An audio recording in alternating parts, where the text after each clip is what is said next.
A lot of us love sports, but there's something about physical sports that just brings the human being out of us. From football, MMA, boxing, hockey, soccer, and I'm sure there's other sports that may be physical, but what happens to these athletes after breaking so many tackles, after hitting so many people, getting punched in the face over and over again? What happens to their brain? Well, today that's what we're gonna be talking about. We're gonna be talking about the athletes who have been in these physical sports on brain trauma, CTE, what happens to them, deaths, and how do we get over this hump? Like, what is it that made these sports realize, okay, we need to do something about it and we're gonna fix this? Stay tuned because you guys already know the deal. It's about to get real. Let's get it.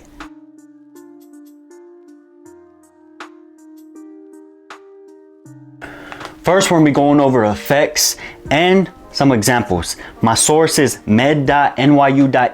All my sources will be down in the description below if you wanna go check them out.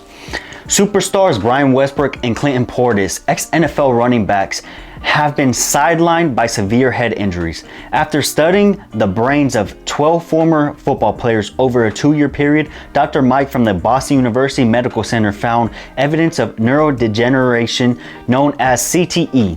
CTE has been found to lead to depression, inability to control impulse, rages, and memory loss, and it could ultimately result in dementia.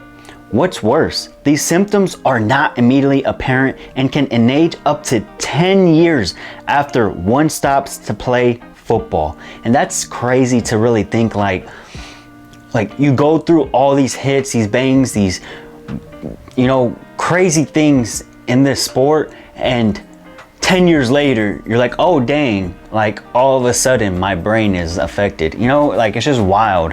So just to know that, just put it in your head. These are some old school football players, but at the same time, no matter what, you're going head to head in football. It's just what it is. Yes, it won't be as bad because of what's going to be talked about down in the future of this video. So stay tuned because we'll be talking about what has helped the sport. But I do want to put that out there. As Dr. Mike found with every accumulation of brain trauma, there is an increased effect of tau protein in the brain.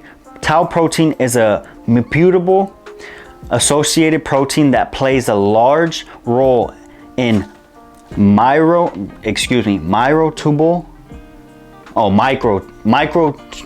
I don't write very good. I'm reading off my little script here, but role in microtubule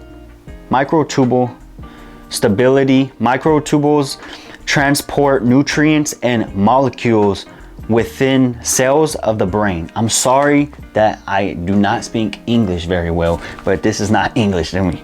But that's just breaking down what the tau protein is and how the protein in your brain is really just translated into English because it's scientific talk. But I'm gonna be talking about some other things within the brain. What's up, y'all? Editing Mike here, and it's tau protein, not tau. I don't know what the hell I was talking about, but I'm gonna be playing a clip after this, a demonstration of what tau protein is and how it should be ran through your brain. Susceptible to neurodegenerative conditions like Huntington's disease, ALS, Parkinson's, or others. Scientists have recently identified a link between certain mutated proteins and dysfunction at the nuclear pore complex. One particular protein, called tau, has been identified accumulating in the brains of individuals with Alzheimer's and is suspected to cause traffic jams or blockages between the nucleus and the rest of the cell. Researchers found that in the presence of a mutated version of the tau protein, the nuclear pores become physically disrupted, fewer in number, and pieces coalesce with each other. The hope is that scientists can address the root cause behind the damaged nuclear pores or find a way to stabilize them. This may help researchers to develop treatments which allow the cell to function normally, restoring the flow of traffic in and out of the nucleus. The deterioration of tau protein appears in the brain as small black specks. In areas of the brain that have experienced repeated damage, entire sections can become stained or discolored, turning brown or black. This is crazy because even just slightly head damage, this can start happening.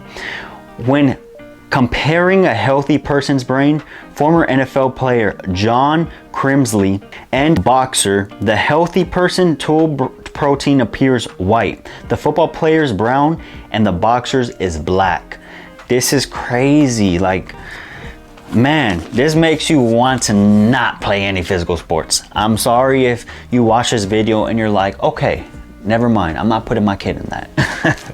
But I'm just going over what has happened over the years and, you know, up to now. That's it. These are examples of CTE with the same source. These are all NFL examples as of right now. Tom Motel, I believe his name. My writing sucks, bro. Don't at me, you know, like some letters I just can't see. But Dr. McGee did a study on his brain due to a drug overdose at the age of 45. In his journal, Motel, I think it's Mikhail, I don't know, wrote that he felt he was losing his mind and became addicted to painkillers, changes that were said to be highly out of character. NYTimes.com is the next source. Other examples of CTE that football players experience: Junior Seau at 43, Dave Duerson at age 50, and Aaron Hernandez at 27, who all committed suicide. Also, John Belcher, who killed his girlfriend before killing himself.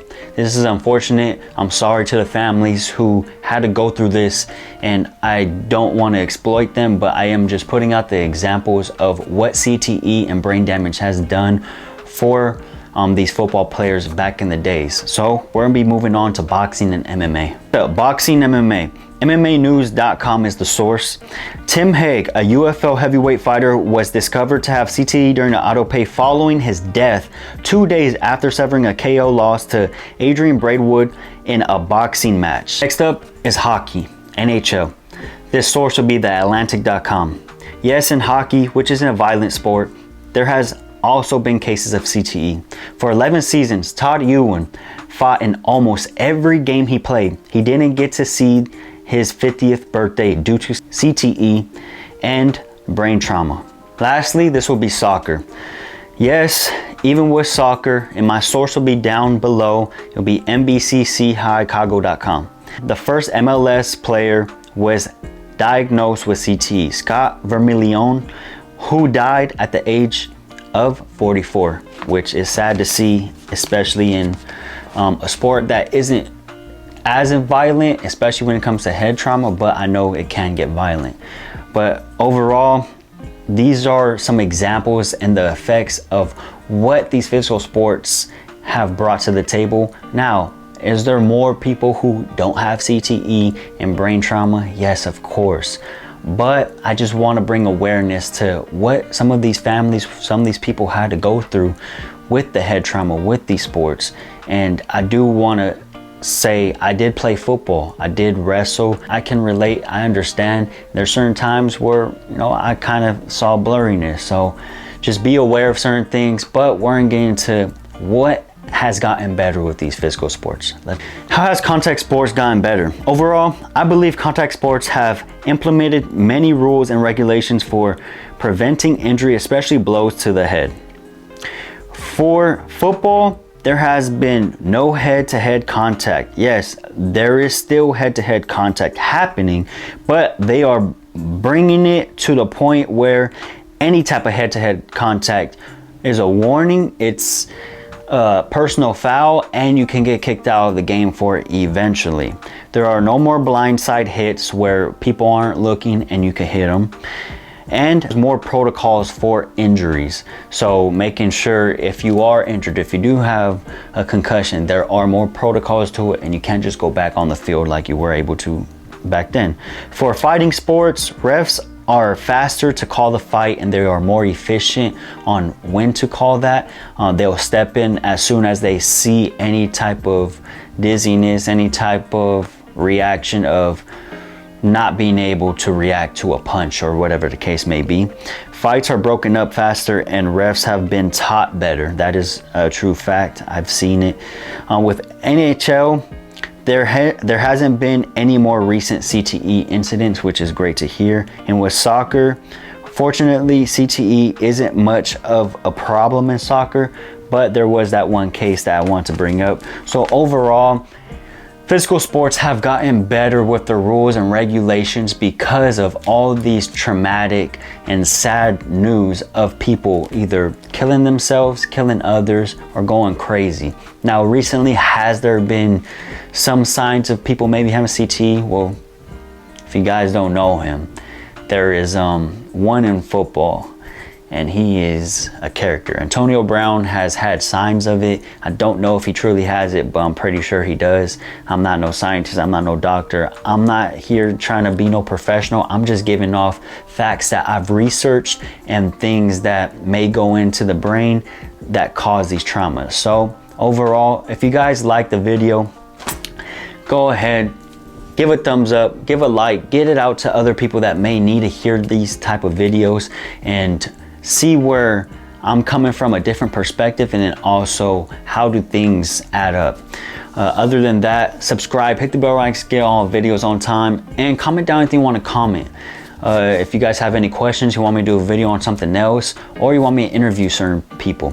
Other than that, you guys are no deal. Winners don't quit, quitters don't win.